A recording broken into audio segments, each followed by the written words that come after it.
오늘도 이렇게 함께 이 자리에 참여해 주신 여러분 한 분 한 분 주님의 이름으로 환영하고 축복합니다. 어서 들어오세요. 안녕하세요. 반갑습니다. 예. 출애굽기 38장 8절 우리 같이 시작. 그가 노수로 물대야를 만들었고 그 다리도 노수로 만들었는데 회중 성막문에 모인 여인들의 거울로 만들었더라. 아멘. 저번 주도 이 본문이었고 이번 주도 같은 본문이 되겠습니다. 오늘은 참 재미있는 이야기죠. 여인들의 거울로 뭘 만들었어요? 물두멍을 만들었더라. 이렇게 나오는 거잖아요. 그렇죠? 그러니까 그 당시는 이제 지금이야 뭐 거울이 아주 뭐 나보다 더 잘 나오잖아요. 거울 얼마나 선명합니까? 여러분, 신약 성경에 보면 이런 말씀 여러분 읽으셨을 거예요. 지금은 우리가 서로 거울로 보는 것 같이 희미하나, 이렇게 말씀하고 있습니다. 그러니까 여기에 어떤 의미를 우리에게 알려주냐면, 그때 거울이 희미했구나. 이걸 알 수가 있죠. 지금처럼 이렇게 거울을 생각하시면 안 되죠. 예, 그 당시 이제 거울이 놋으로 만들었어요. 여러분, 그 옛날에 보면은 놋하면 이제 황동이 있고 청동이 있어요. 우리 학교 다닐 때 청동기 시대라고 배워본 적 있으시죠? 석기 시대, 청동기 시대, 철기 시대 이렇게 넘어가잖아요. 근데 이 청동기는 그때로 말하면 이게 청동이냐 황동이냐는 거기다가 주석을 조금 더 섞었느냐 덜 섞었느냐, 이 주석이라는 성분이 있어요. 그걸 좀 더 넣으면 청동이 되고 조금 덜 넣으면 황동이 되는 것입니다. 그럼 지금 현재 우리가 사용하고 있는 황동 이런 것들은 대략 보시면 뭐 구리 종류인데 그 당시에는 청동 거울이라고 해서 잘 휘어지지 않는 거울이죠. 그래서 이제 우리 옛날에 그 시골에 사신 분들은 아시겠습니다만은 이게 뭐 말이 잘 안 되네요. 그 옛날에 그 밥그릇 아시죠? 그게 청동이에요. 황동은 조금 이제 이게 물러요. 근데 이게 그 당시에 지금 이 물두멍을 만들었던 이 여인들의 거울은 지금으로 하면은 청동이에요. 그러니까 옛날에 그 밥그릇과 같은 그런 거죠. 그걸 이제 지금처럼 이렇게 광택을 내는 그게 없으니까 모래 같은 곳이나 이렇게 하여튼 그때 뭐 광택 내는 어떤 방법이 있었을 것입니다. 그걸로 막 문지르면 이렇게 거울을 보면 선명하게는 보이지는 않아도 이렇게 대략 보였어요. 그걸 가지고 여인들이 그 거울을 다 모아가지고 이 물두멍을 만들었다라고 오늘 그 38장 8절이 그렇게 소개를 하고 있는데, 그러면 성경은 우리가 이제 물이라고도 표현하기도 하고 거울이라고도 표현하잖아요.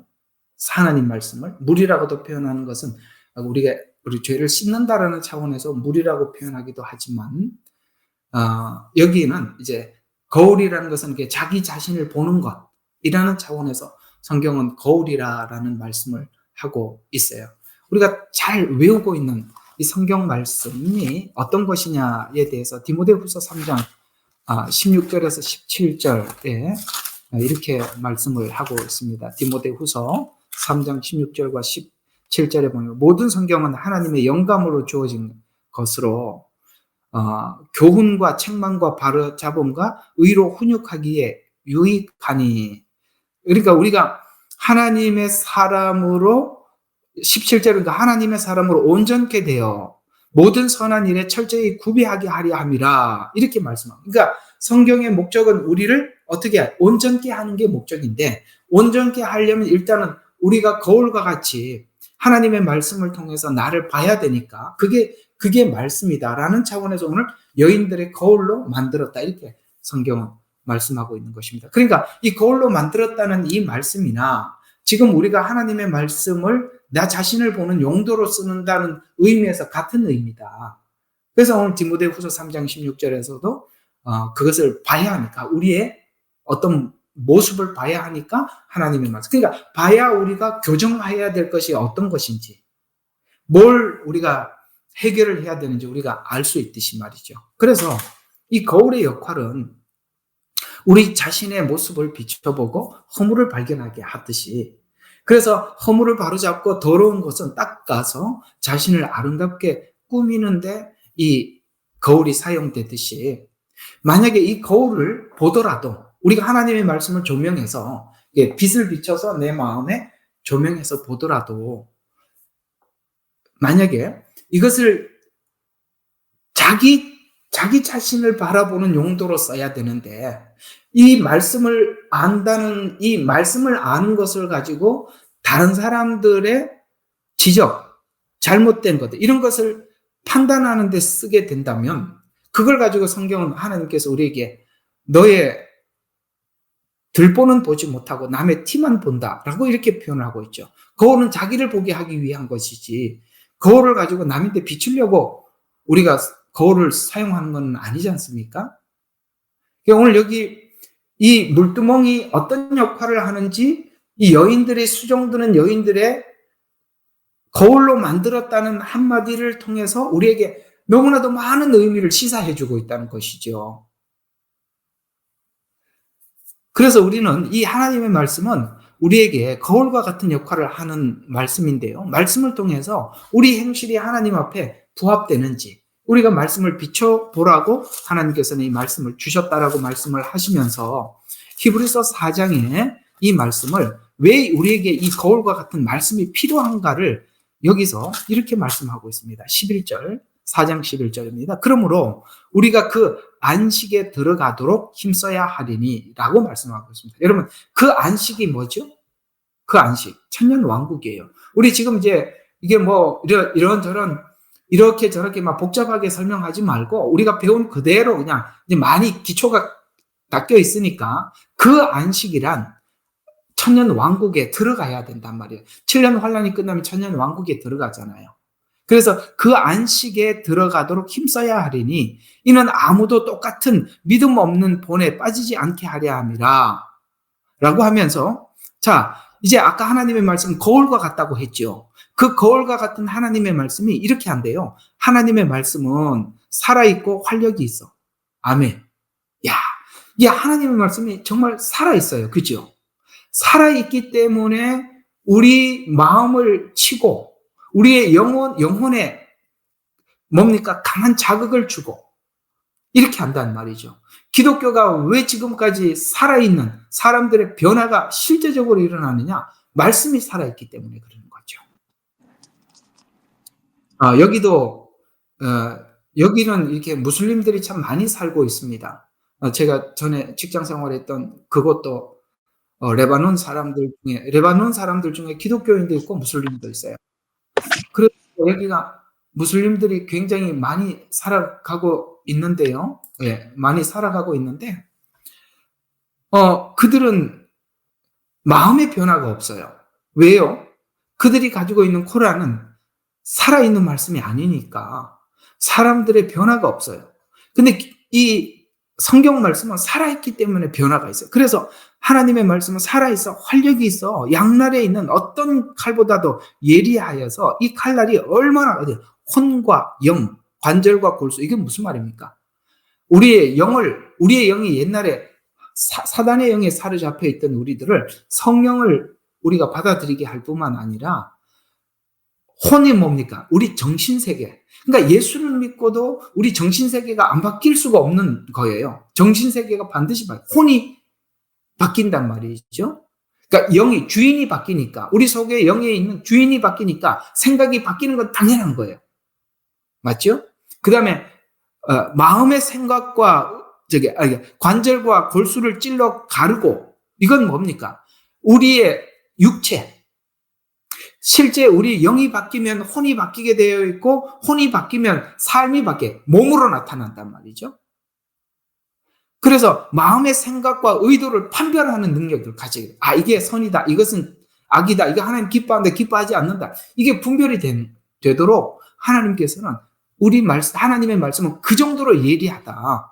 그러면서 그 어떤 피조물도 그분 앞에 나타나지 않는 것이 없나니 오직 만물이 우리가 회개해야 하는 그분의 눈앞에 벌거벗은 채로 명백하게 드러나게 하는 게 말씀이라는 거예요.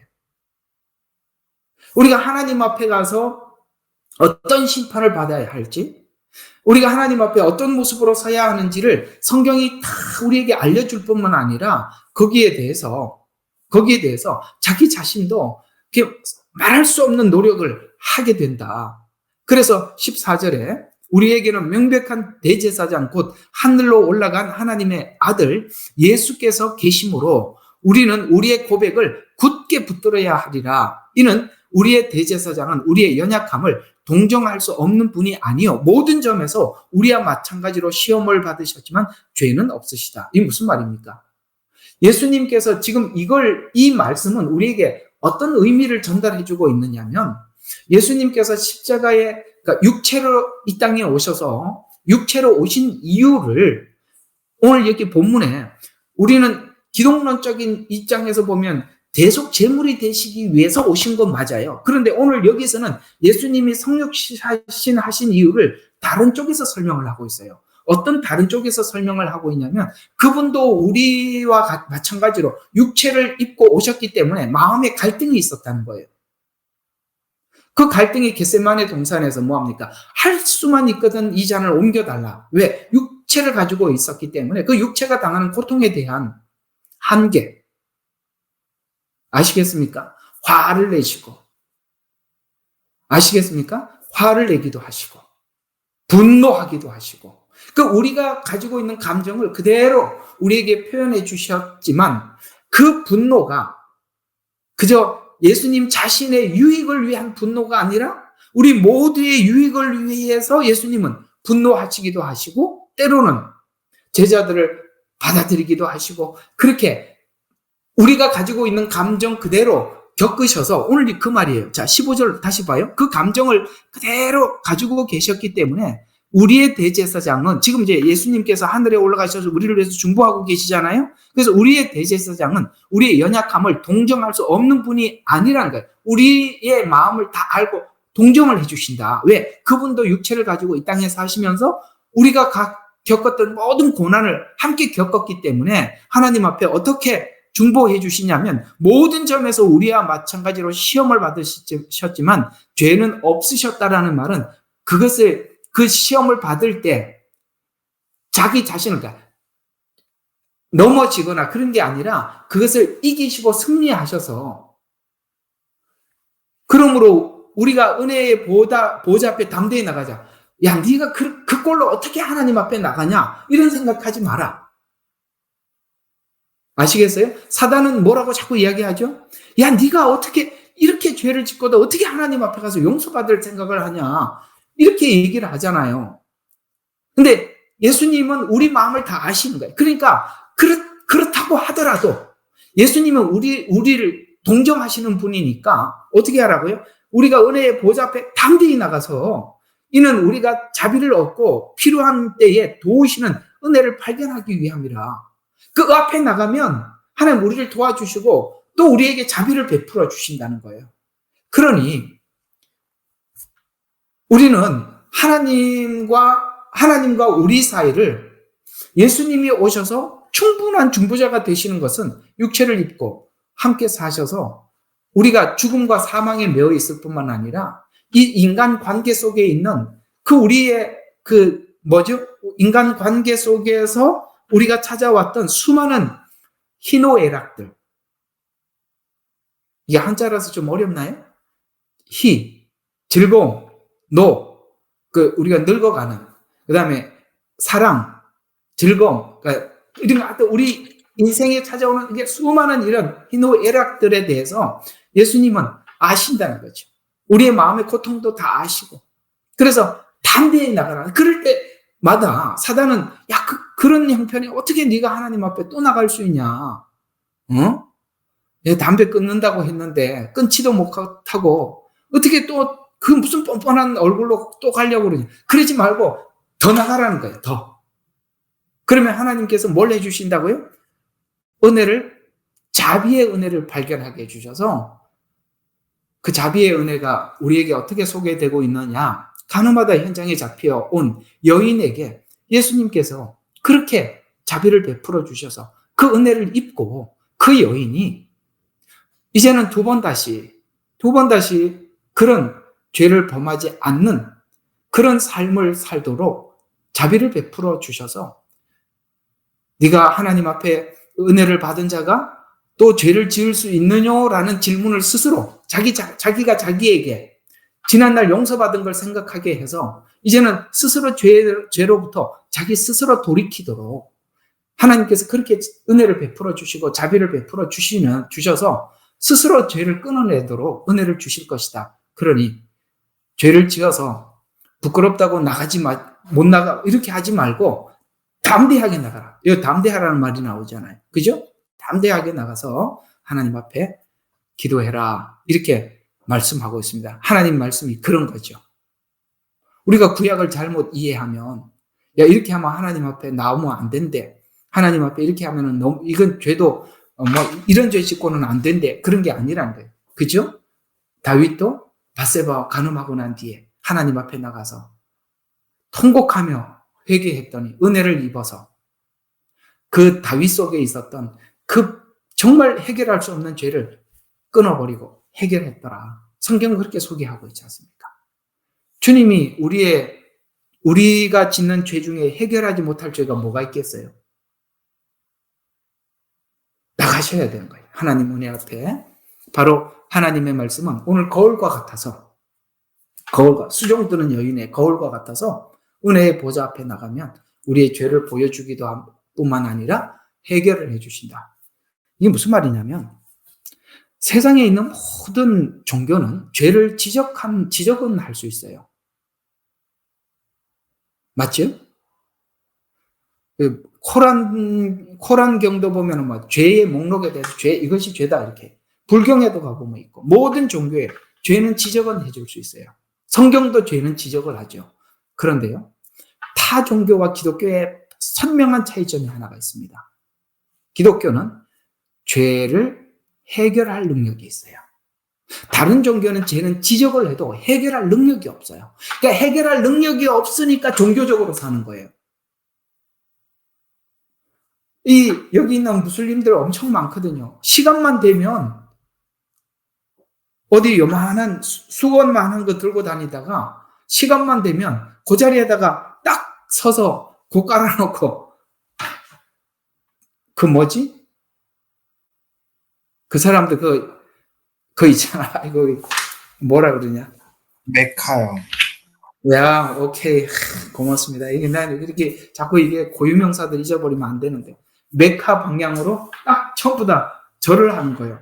아내가 저번에 회사 다니는데 얼마나 재밌었던지 화장실을 갔다 왔더니 내가 화장실 갔다 나오는데 전부 다 저한테 다 절을 하는 거예요. 그래서 이 사람들은 뭐 하나 했더니 그 시간이 돼가지고 내가 화장실에서 딱 나오는데 전부 다 나한테 엎드려 절을 하고 있는데 얼마나 웃겼는지 한참 웃었어요. 그러니까 죄를 해결할 능력이 없으니까 그런 종교적인 행사를 통해서 죄가 해결됐다고 위로받는 거예요. 이해가 가시죠? 죄를 지적은 해줘도 해결할 능력이 없어요. 타 종교들은. 죄라는 것을 가지고 사람들을 묶어서 종교화시키는 겁니다. 그러나 해결할 능력을 그렇게 종교적인 방식으로 주는 거예요. 법을 지켜라. 법을 아무리 지켜도 안 되니까 그러면 종교 행위를 해라. 그래서 안심하는 거예요. 여러분, 천주교가 똑같아요. 복음은 죄를 지적하고 죄를 해결할 능력을 우리에게 주시는데 그게 십자가가 주는 가장 강력한 능력입니다. 그래서 여러분 오늘 이 히브리서 4장 11절부터 16절까지 지적하고 있는 이 말씀을 우리 가슴에 담아 두셔야 하는 것입니다. 이제는 우리가 한 안식이 남아있답니다. 그걸 향해서 우리가 나아가고 있는 것입니다. 그때까지 말씀으로 구별하고 그래서 예수님도 시험을 받았고 예수님은 시험을 받으셨을 때 어떻게 시험을 극복하는지를 우리에게 알려주셨어요. 그게 대표적으로 바로 예수님께서 금식하고 내려와서 사단에게 시험을 받았던 그 사건입니다. 만약에 예수님 마음속에 조금이라도 자기를 위한 욕심이 있었더라면 그 세 시험 앞에 어디에서도 걸려서 굴복했을 거예요. 예수님은 자기의 유익을 위해서 조금도 하지 않았기 때문에 그 시험을 분별할 수 있었어요. 분별할 수 있었고 해결할 수 있었던 거예요. 근데 대략적으로 여러분들이 저와 여러분과 제가 인생을 살아오면서 여러 가지 시험을 우리가 받습니다. 맞죠? 우리 모두 다 시험을 받아요. 근데 시험에 넘어진 자리가 어디냐면 똑같을 겁니다. 자기를 생각하면 자기 유익을 생각했기 때문에 시험에서 넘어졌을 거예요. 그러나 예수님께서는 시험을 극복하는 방식을 예수님은 자기 유익을 생각하지 않았어요. 그래서 사랑은 자기 유익을 구하지 아니하고라는 말이 나오는 거예요. 그러니까 예수님은 우리를 사랑하셨던 것이죠. 우리를 생각하고 우리만을 생각했고 자기 유익을 생각하지 않았기 때문에 넘어갈 수 있었던 것처럼 우리에게 가르쳐준 교훈이 바로 그런 부분이라는 것이죠. 그래서 예수님이 어떻게 극복을 했는지를 성경은 우리에게 잘 말해주고 있고 성경은 바로 이것을 거울같이 우리에게 주셔서 우리가 어떤 상황을 맞이할 때 그 말씀을 묵상하고 생각하고 그래서 그 시험을 극복하고 이겨 넘어가는 것이다. 그래서 이 말씀은 거울과 같이 이렇게 풍성하답니다. 얼마나 풍성하냐? 시편 19편 7절과 14절에 이 말씀은 너무너무 여러 가지 다 들어있대요. 회심, 현명하게 함, 우리를 현명하게 함. 그래 이렇게 보면 진짜 말씀을 많이 알고 말씀에 이렇게 늘 말씀과 함께 사는 사람들 보면 정말 현명해요. 뭘 이렇게 얘기를 하면 판단력이 정말 아주 클리어하고 아주 선명해요. 정말 말씀에 지혜가 있는 사람들은 정말 그래요. 그 다음에 마음에 기쁨이 있고 하나님을 경외하기도 하고 순결하고 깨끗하게 한답니다. 자, 율법은 회심케 하고 아멘. 율법이 있어야 죄를 이렇게 거울로 보니까 율법은 거울과 같아서 이게 죄구나 하고 이렇게 보여주니까 이걸 어디로 가느냐? 율법이 회개하는 자로 데리고 가더라는 거예요. 그래서 율법은 회심케 하고 주의 증거는 현명하고 그래서 주의 증거가 현명하다는 것은 구약에 있는 많은 사람들의 인물들을 우리에게 자꾸 등장시켜 주죠. 성경의 구약에 가장 많이 나오는 게 사람들 인물들이죠. 그러죠? 아브라함, 이삭, 야곱으로부터 출발해서 모세, 그 다음에 거기 있는 열왕기상과 열왕기하에 다윗이라는 한 왕을 딱 세워놓고 다윗의 길로 갔다 안 갔다라고 딱 이렇게 지적을 해주면서 그는 다윗의 길로 갔다, 그는 다윗의 길로 가지 않았다라는 그런 우리에게 명확한 지적을 해주면서 그 왕들의 행적들을 거꾸로 돌아가서 살펴보라는 거예요.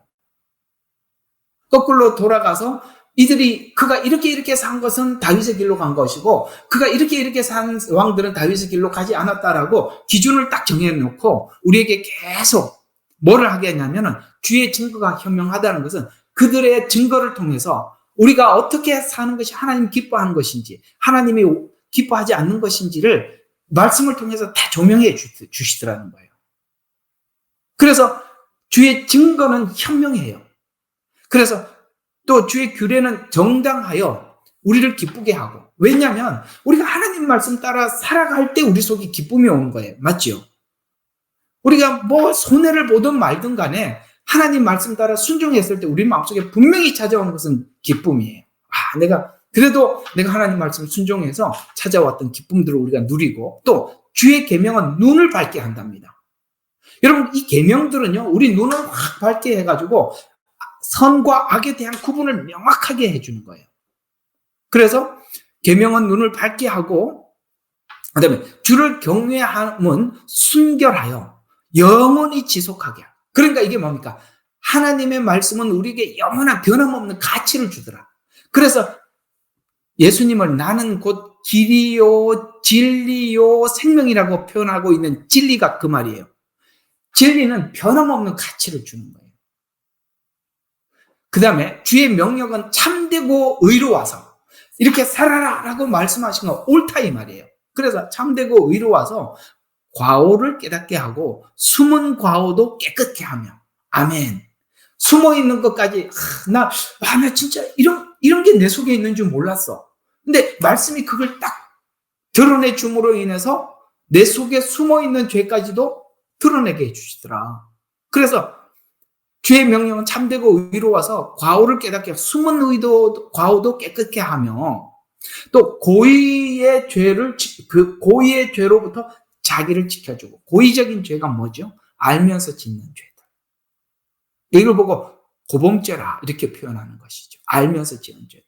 물론 우리는 죄는 크게 두 가지 종류가 있죠. 하나는 알고 지은 죄가 있고 모르고 지은 죄가 있는데, 모르고 지은 죄는 아까 하나님께서 발견하지 못한 과오도 깨끗게 하고라고 해서 모르는 죄도 하나님께서 발견해 주시지만은 고의적으로 짓는 죄는 보통 어떤 것들이라고 생각합니까?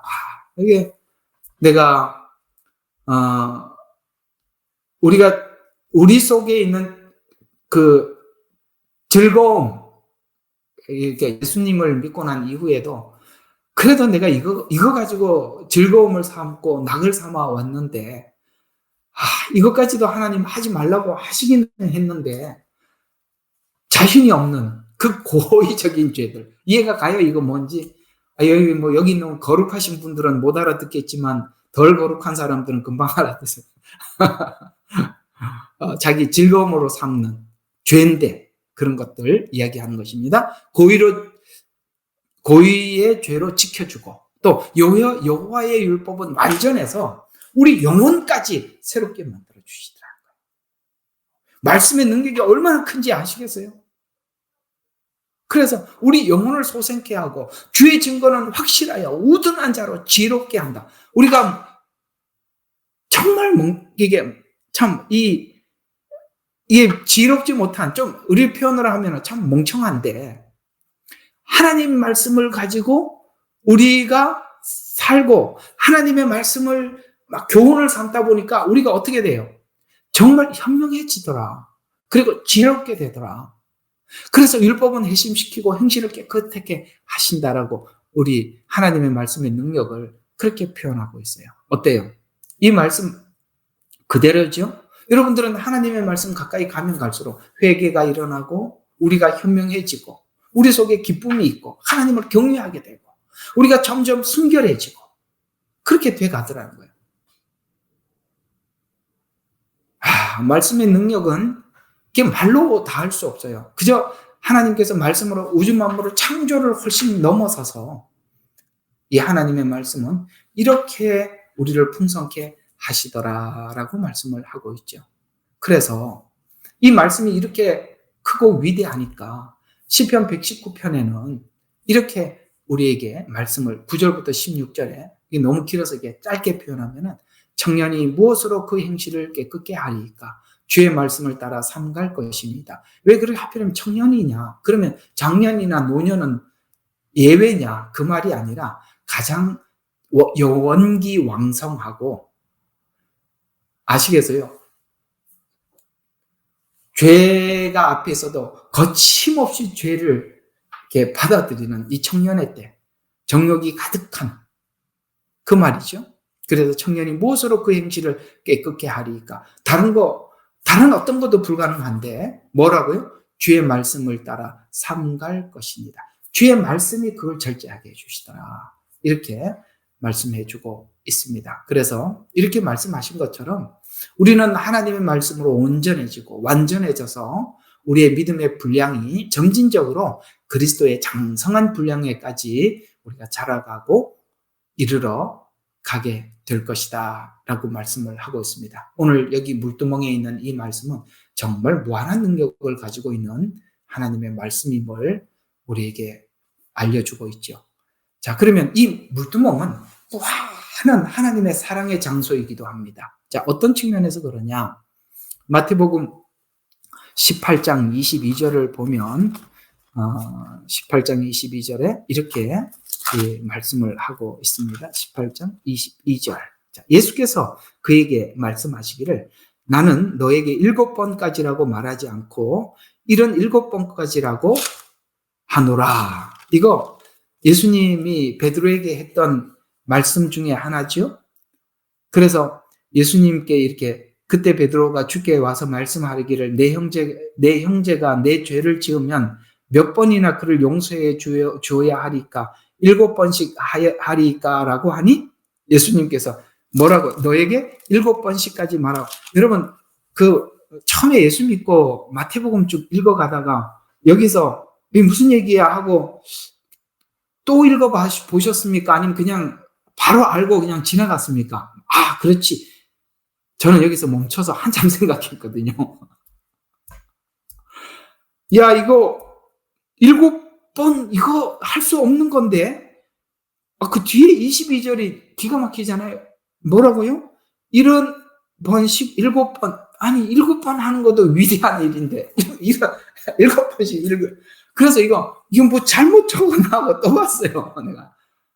이건 내가 잘못 읽었나 하고 또 봤다니까요. 또 본 게 아니라 읽어놓고 한참 생각해 봤어요.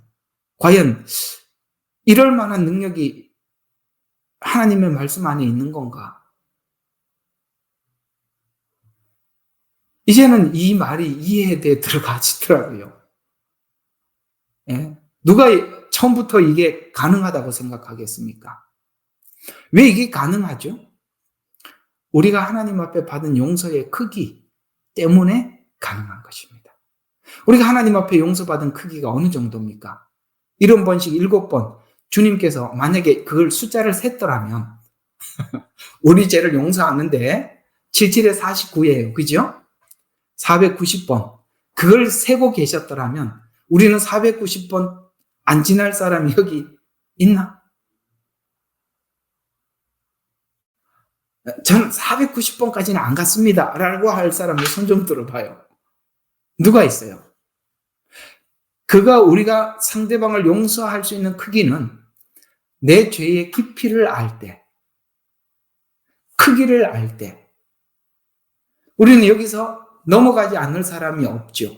그래서 이 말이 무슨 뜻인지 이제 용서가 되는 거예요. 자, 그러면 한번 우리가 성막 구조 안에서 봅시다. 번제단 다음에 물두멍이 있죠.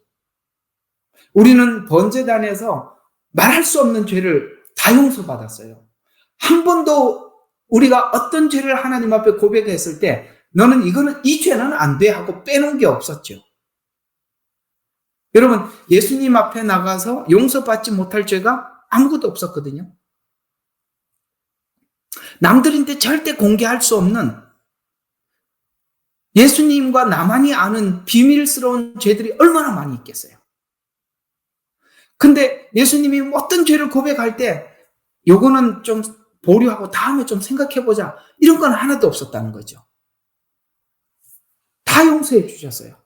근데 그 과거에 용서함을 받았는데 지금도 계속 용서를 받고 있어요. 이렇게 생각했을 때 우리가 하나님 앞에 용서받은 죄의 숫자, 크기, 높이, 넓이 이걸 생각해 보면 이 말이 바로 이해가 가죠. 7번은 인간이 할 수 있는 넉넉한 한계라고 한다면 이런 7번은 하나님의 은혜를 받은 사람만이 수용할 수 있는 용서의 숫자입니다. 이해가 가시죠? 왜 물두멍에 이 말씀이 무엇 때문에 이 용서의 무한함으로 갈 수밖에 없냐면 번제단에서 용서받은 구원의 은혜입니다. 그러니까 이 성막이라는 것이 아무것도 아닌 것 같아 보이지만 앞으로 성경 전체를 보는 시각을 우리에게 보여주고 성막에서 말을 할 수 있는 것은 무한하고도 무한해서 성경 어디를 갖다 끼워 맞춰도 성막은 다 해석을 해줘요. 간단한 구조 같지만 엄청나게 많은 말씀의 깊이를 담고 있는 것이거든요. 그래서 번제단은 피로 채워졌지만 물두멍은 물로 채워졌어요. 그래서 이 무한한 사랑의 장소라는 말은 이 물은 제사장이 집례할 때나 또 성소에 들어갈 때나 수시로 언제든지 계속 와서 물두멍에 와서 수족을 씻었어요. 이 말씀을 염두해 주고 나는 7번 이런 번씩 해라라고 하는 말씀. 그래서 여러분 있잖아요. 그렇게 나중에 이제 그 베드로가 묻잖아요. 그러면은 저 목욕까지 시켜주세요. 그랬더니 예수님 뭐라 그랬어요? 한번 모욕한 사람은 다시 모욕할 필요는 없고 그건 번제단을 이야기하는 거예요. 이게 여기 보면 다 이게 나와 있는 거예요. 여러분 그 번제단을 한번 거기서 피로 용서함을 받고 죄 씻음을 받은 사람은 더 이상 필요가 없고 뭐라고요? 손과 발을 씻어라. 이 손과 발이라는 의미는 좀 이따가 또 설명을 해드리겠습니다. 왜 손이라고 말하고 왜 발이라고 말을 하는지. 자, 그래서 예수님께서 몇 번 씻으라고 말씀하지 않고 수시로 씻으라고 했다. 그래서 이 물두멍은 사이즈도 안 나와 있고 몇 번 씻으라는 숫자도 없는 거예요. 성화는 각자가 그 분량들이 다 달라. 그리고 몇 번, 언제, 어떻게 해서 우리가 성화되어야 합니까? 라고 한다면 주님은 항상 언제든지 그것이 죄라고 생각하면 여기 와서 씻고 회개해라 라는 차원에서 필요시마다 씻어라 라고 말씀을 하고 있는 거예요. 그래서 사이즈, 횟수 이게 안 나와 있다. 그래서 앞에서 예수님 앞에 나오면 흘리신 피와 물로 한 번 씻음을 받게 되고 이게 번제단에서 하게 되고 물두멍에서는 계속 손과 발을 씻는 것과 같이 수시로 살피면서 계속 씻어야 한다. 그래서 아까 조금 전에 제가 여러분들에게 말씀드리려고 했던 그 말씀이 요한복음 13장 6절과 18절에 이렇게 좀 줄여서 이런 이야기합니다. 예수님께서 제자들의 발을 씻으실 때에 베드로는 발을 씻기를 거부했죠. 그래서 예수님께서는 이걸 씻지 않으면 나와 상관없다라고 말씀을 하셨을 때 그때 베드로가 이렇게 말을 하죠. 손과 발뿐만 아니라 머리까지 씻어줄 것을 말할 때 예수님께서는 한번 모욕한 사람은 요건 이제 번제단 글 지나온 사람은 발밖에 씻을 필요가 없다라고 말씀을 하셨어요. 그래서 신자는 수시로 말씀의 거울로 자신을 보고 이것이 하나님 앞에 기뻐하지 않는 것이구나. 하나님에게 죄구나 라고 생각하면 우리의 모든 죄들을 항상 하나님 앞에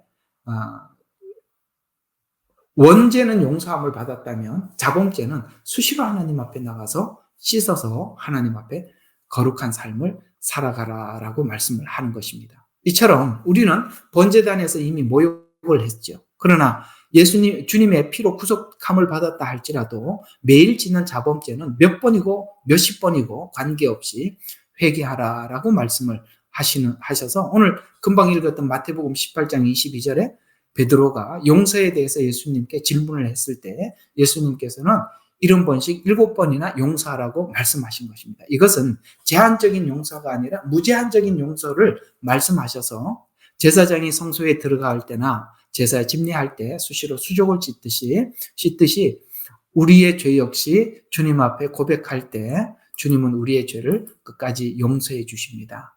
그래서 이걸 이제 나팔절하고 이렇게 좀 접목을 시켜서 말씀을 드리면은 이 나팔절이 끝나면 대속죄일이 찾아오거든요. 이 대속죄일이 되면 모든 죄를 다 용서함을 받는 그날이에요. 근데 이 나팔절은 7년 환란 안에 들어와 있는 시간이에요.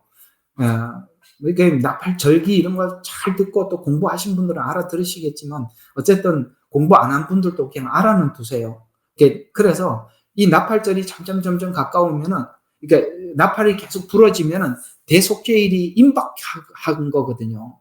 그러니까 7번째 나팔이 대속죄일과 연결이 되어 있어요.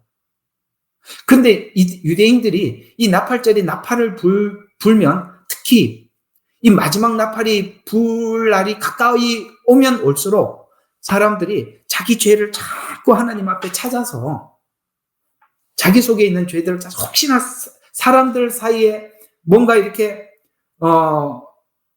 예수님 이런 말씀하시죠. 너희가 예물을 드리려고 하다가 형제에게 원망 들을 만한 일이 생각이 나거든 제단 앞에다 두고 화해하고 와서 예물을 드리라고 말씀하신 것처럼 그들이 하나님 앞에 자꾸 뭔가 사람들과 관계 속에서 이렇게 온전하지 못한 화해해야 될 일들이, 용서받아야 될 일들이 있으면 자꾸 그걸 생각해서 이 대속죄일이 가까이 오면 올수록 사람들한테 가서 자기 화해를 하기 위해서 계속 돌아다니면서 그걸 또 생각해서 또 가서 화해하고 그 일을 계속 반복했었어요. 그러니까 주님이 재림이 임박하면 할수록 우리가 자꾸 이렇게 생각을 해요. 나는 내 죄, 자기 죄만 생각하고 다른 사람들과 관계 속에서 뭐 화해해야 될 것은 내가 나 혼자 그냥 하나님 앞에 회개하면 되지. 이렇게 생각을 하지만 유대인들은 그렇게 하지 않았어요. 그 죄를 실제 사람들에게 가서 고백을 하고 용서를 구하고 용서를 해주고 또 혹시 뭐가 없나. 이렇게 해서 계속 그날이 오면 올수록 사람들 그걸 생각하고 그런 화해하러 다녔다고 합니다. 회개란 하나님께도 하는 것이지만 사람들과 관계 속에서 얽힌 문제들도 풀으셔야 되는 거예요. 그러니 그런 거 안 하러 다니면 제일 좋지요. 그럼 어떻게 해야 되겠습니까? 사람들과 그런 문제들을 안 만들고 사는 게 더 좋은 일입니다. 아시겠죠? 그러나 이미 그런 일이 있었더라면 그냥 내버려 두지 마시고 화해하러 다니는 것이 옳습니다. 그게 나팔절이 가지고 있는 의미예요. 나팔절은 예수님이 오는 소리들입니다. 그래서 나팔 재앙 나오지요? 그게 나팔절에 부는 나팔 소리예요. 절기하면서 다 했습니다. 예, 다 했습니다. 그러니까 이게 여러분들에게 이걸 접근을 해서 이거 하고 이렇게 접목을 시켜서 여러분들께 설명해 줄 수 있다는 게 이게 참 보통 일이 아니에요. 이게 나팔절이 이렇습니다. 이게 뭐 해봐야 여러분들 무슨 알아듣겠어요. 절기를 했기 때문에 그게 그 말이었구나. 그때 설명했던 게 이렇게 여러분들이 이해를 할 수 있는 것만 해도 정말 감사한 일이에요. 참 이게 이렇게 연결시킬 수 있다는 것만 해도 참 큰 은혜입니다. 그래서 오늘 여기 보니까 용서에 대해서 무제한적인 용서를 말씀하신 것이죠.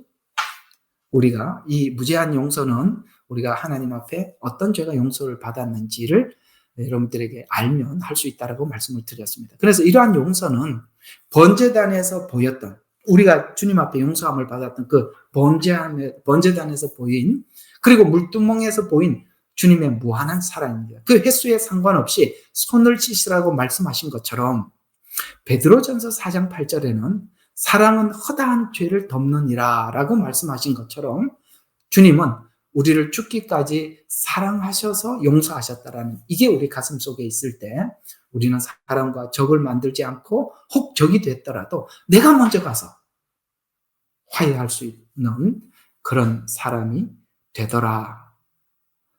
이 넉넉함이 우리 그리스도인들이 받은 복음 안에는 분명히 있는데 그 넉넉함이 내 속에 흘러나오지 않는다는 것은 아직 그 번제단에서 십자가에서 용서받은 은혜가 뭔지 모르면 이게 닫혀 있을 것이고 그 은혜가 크면 클수록 내가 먼저 쫓아가서 화해할 것이고 화해하지 못하는 이유는 딱 한 가지일 겁니다. 자기 자존심 때문에.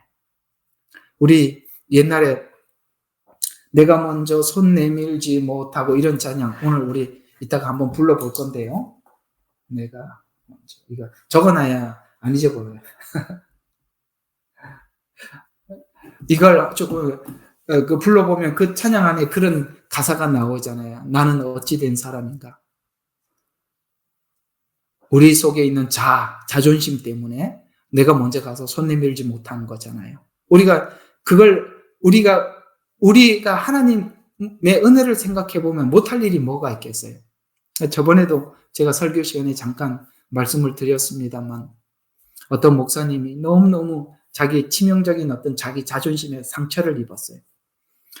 다른 거는 넘어가겠는데 이건 도저히 넘어갈 수가 없어서 하나님 앞에 기도하면서 하나님, 난 이거 하나는 제가 오해는 풀어야 되겠습니다. 라고 하나님 앞에 기도하고 이제 다 그걸 하려고 작심을 하려고 그러는데 하나님이 그분 또 경상도 사람이라 경상도식으로 말을 해주더래요.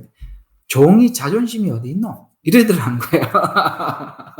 종이 무슨 명예가 어디 있노? 이래가지고 깜짝 놀랐대요. 맞다. 그러니까 종이 무슨 명예가 있나?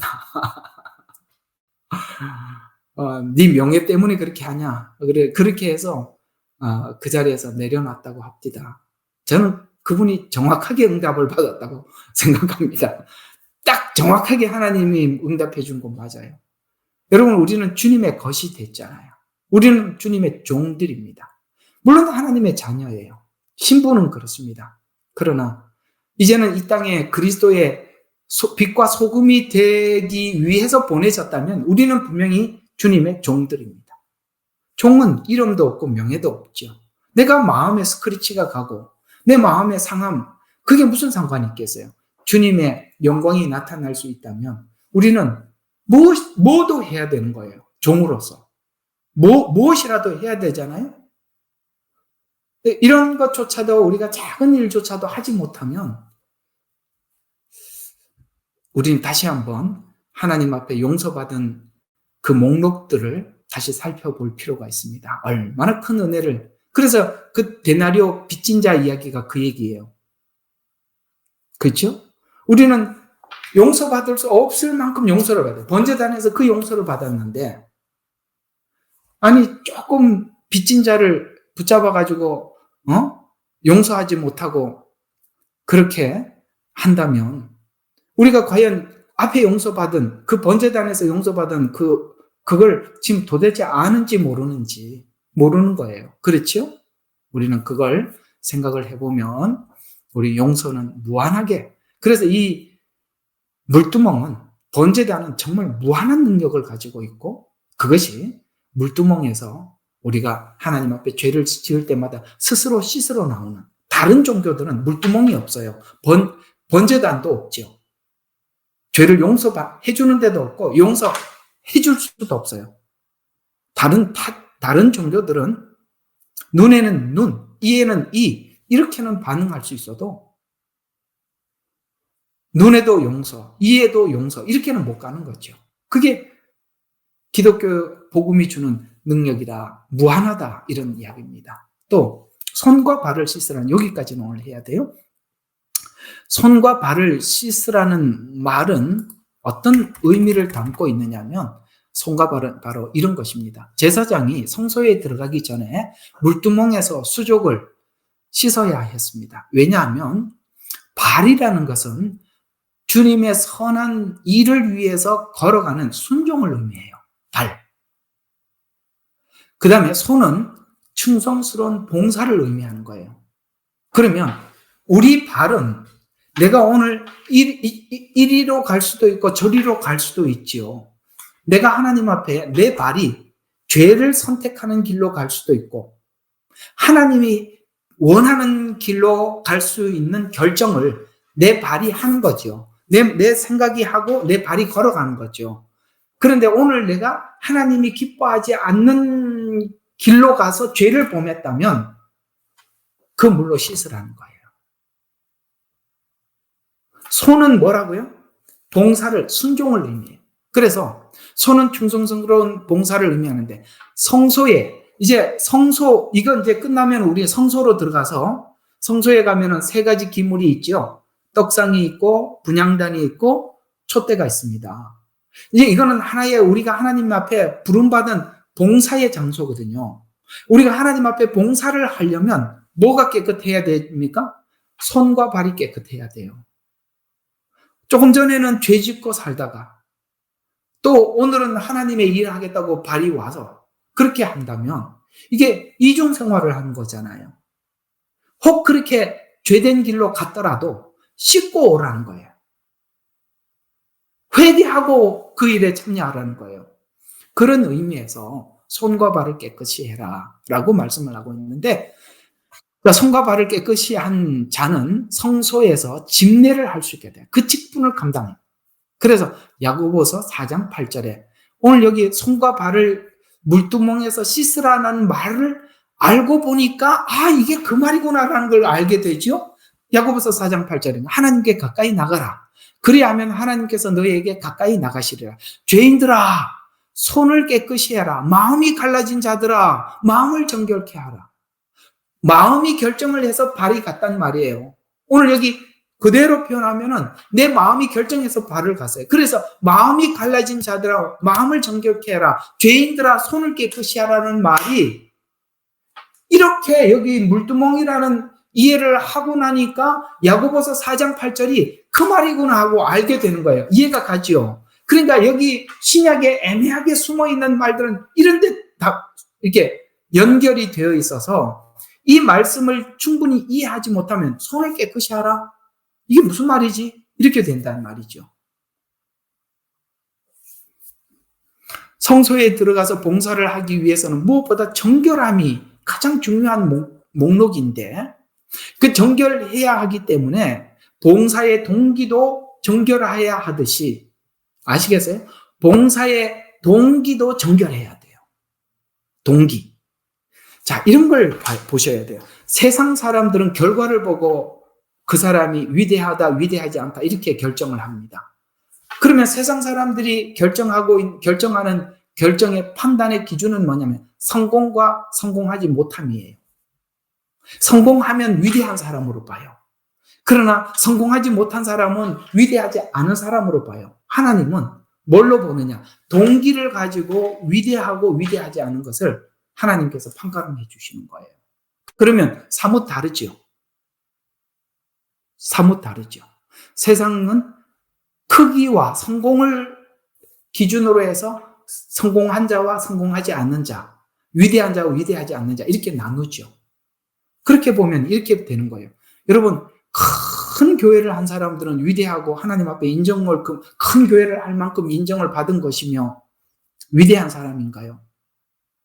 그러면 저기 이름도 얼굴도 알지 못하는 오지에서 그 몇 명 붙잡고 그 몇 부족 하나 붙잡고 평생을 사역한 사람은 위대하지 않나요? 하나님은 그 속에 있는 중심으로 판단을 하시고 사람은 결과를 보고 판단을 하는 것입니다. 절대 그렇지 않습니다. 천국에 가면 이 합동충 총회장 왔구나. 아이고, 예수님 와서 네가 총회장 최고다. 너 제일 큰 교회, 아이고, 넌 몇십만 명 데리고 얼마나 고생했냐. 시골 교회 한 10명, 5명 붙잡고 평생 한 사람 보고 아이고, 그거밖에 못했냐. 이렇게 하시겠어요? 스스로 상석에 올라온 사람을 예수님이 뭐라 그랬습니다. 야, 네가 왜 여기 앉아 있어? 저 말석에 가든지 나가든지 난 너희한테 관심이 없어.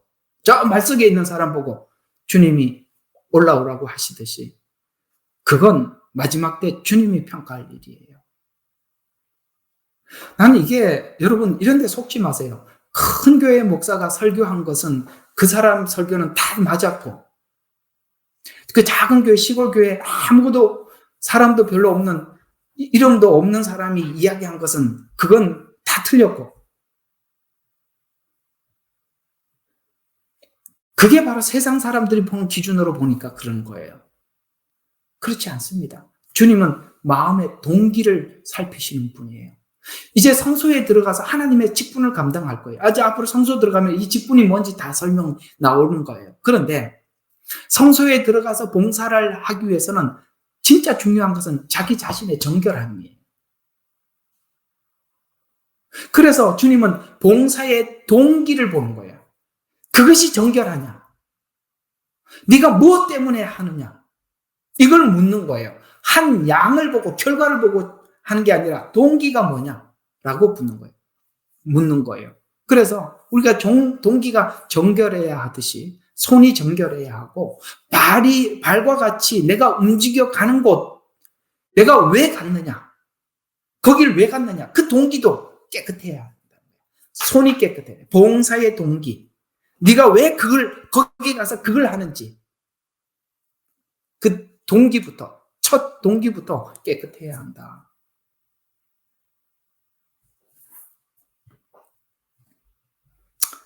동기는 처음부터 우리가 하나님이 기뻐하지 않는 동기로 출발을 할 수는 있어요. 그러나 가면 갈수록 주님과의 만남이 있어야 하고 그 동기를 수정해야 하는 것이 참 많이 있습니다. 우리가 일반적으로 사람들이 생각하고 있는 삶의 동기들은 성공이라는 주제를 가지고 출발을 합니다. 그러나 그건 바뀌셔야 합니다. 무엇으로 바뀌어야 되냐면 하나님께 영광이라는 것으로 바뀌셔야 되는 거예요. 하나님께 영광, 성공은 자기를 위한 것이라면 하나님께 영광은 주님을 위해서 하는 것입니다. 근데 이게 한 가지 좀 설명을 하면은 하나님 나라의 그 아름다운 하나님의 종들은 성경에 보면은 이렇게 나와 있어요. 그런 하나님의 진짜 참된 종들을 소개를 할 때 이렇게 얼굴은 가려져 있어요. 안 보여, 누군지. 근데 뭐만 보여? 손만 들어갔다 나왔다. 이렇게 되는 거예요. 이게 무슨 뜻이죠? 이게 자기 얼굴은 가려져 있고 손만 움직여. 이렇게. 손만. 무슨 뜻이에요? 자기는 나타나 있지 않아요. 근데 뭔가 주를 위해서 하는 일만 보여. 누구냐라고 물으면 아무도 몰라. 이게 하나님의 영광을 위해서 사는 사람들이에요. 자기 영광을 드러내죠. 자기 얼굴을 내보이지 않아요. 주님을 위해서 일만 하는데 주님께만 영광이 되는데 누가 뭘 했는지 알 수가 없어. 이거예요. 출발은 미진할 수 있어요. 잘못 이해를 하고 출발할 수는 있어요. 그러나 성경이라는 거울을 통해서 볼 때마다 우리는 우리의 잘못된 동기들을 수정해 나가셔야 되는 것입니다. 만약에 우리가 이런 정결한 하나님이 보실 때 깨끗한 이런 동기로 시작하지 않으면 반드시 열매가 아름답지 못해요. 은사 공부할 때 이거 잘 한 번 더 깊이 다뤄드리겠습니다. 은사 공부할 때. 은사를 사용하는 동기가 나쁘면 열매가 반드시 나쁠 수밖에 없어요. 아시겠죠?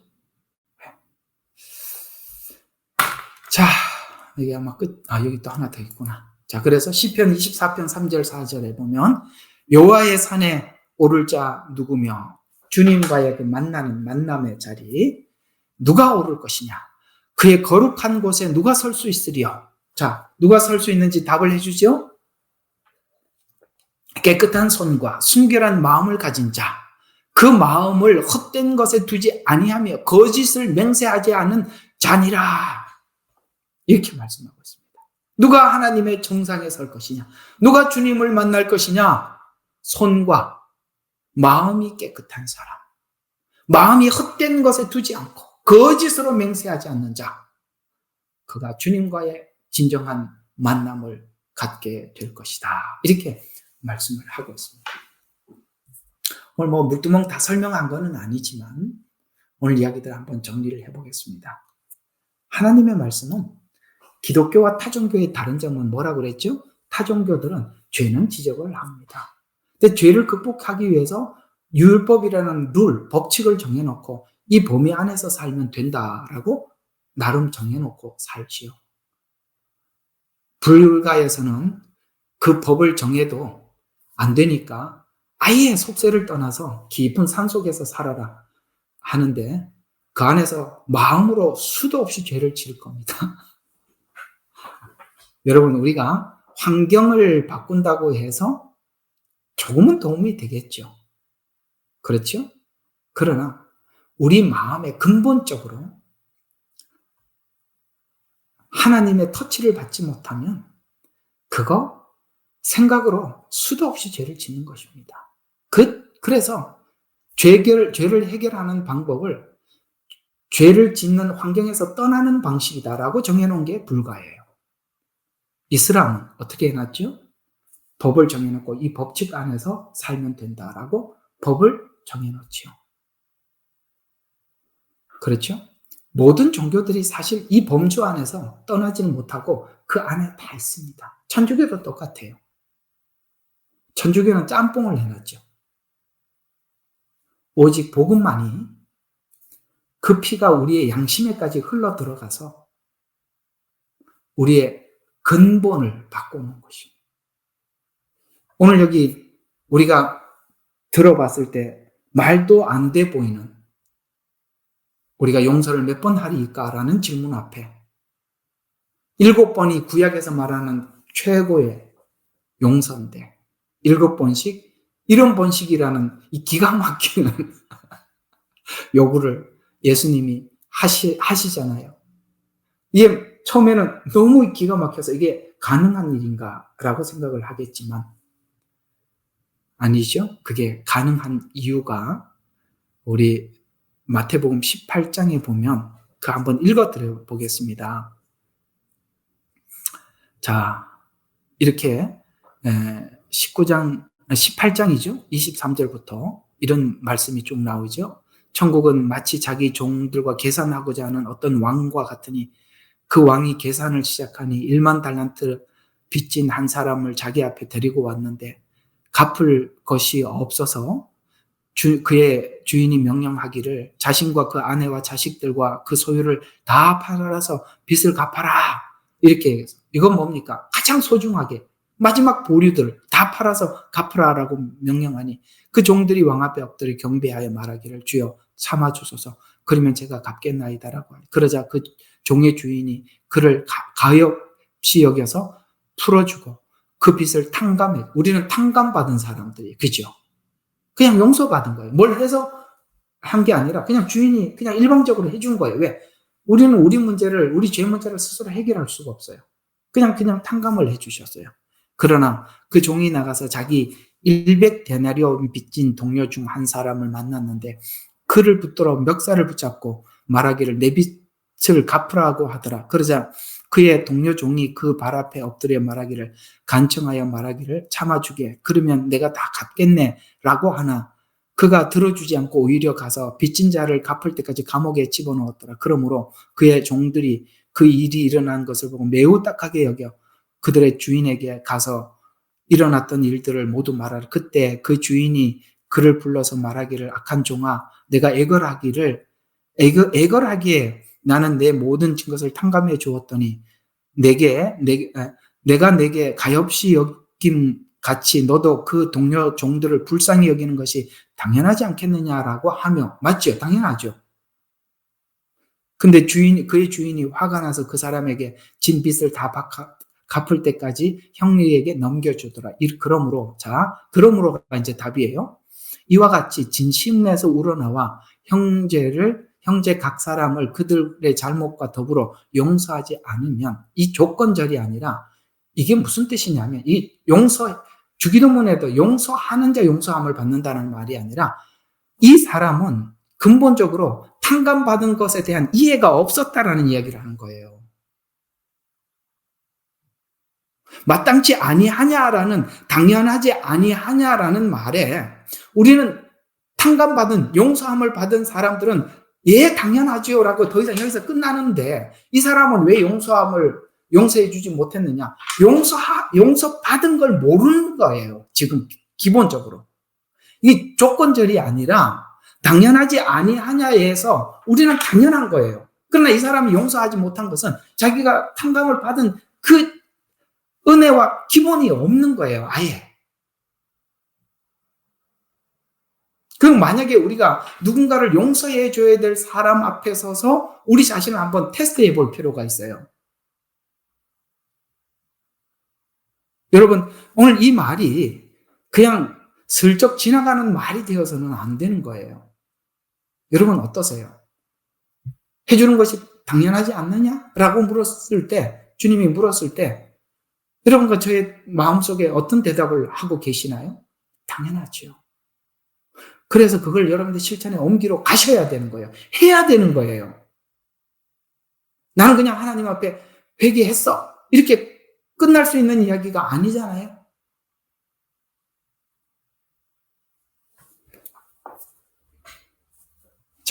오늘은 이 물두멍이 왜 그토록 무한한 장소인지를 여러분들과 함께 나누어서 설명을 해드렸습니다. 오늘 이 말씀에 여러분과 제가 손과 발을 깨끗이 하라라는 이 말씀에 여러분에게 큰 도전이 되시기를 바라고, 혹 오늘 주님께서 이 말씀에 찔림이 있다면 우리는 주님 주신 그 은혜 앞에서 우리가 하나님 앞에 우리가 대답을 해야 되는 이 시점에 와 있다라는 부분에 대해서 우리 모두 공감하시기를 주의 이름으로 축원하면서 우리 잠시 기도하고 마치도록 하겠습니다. 우리는 역사상 가장 중요한 시점을 지나고 있습니다. 하나님께서는 하나님의 일을 하시기 전에 사람을 준비시키셨음을 우리가 알고 있습니다. 하나님 말씀은 마지막 때에 대추수, 대부흥의 때가 있다고 분명히 예언하고 있습니다. 아멘. 하나님의 말씀이 그대로 성취될 것을 믿습니다. 예레미야 눈물은 잠자는 교회와 영혼을 깨우기 위해 노력하고 있습니다. 이 가슴 뛰는 일에 함께 하길 원하시는 분은 카카오 채널로 연락 주시기 바랍니다. 당신은 위대한 하나님의 사람입니다.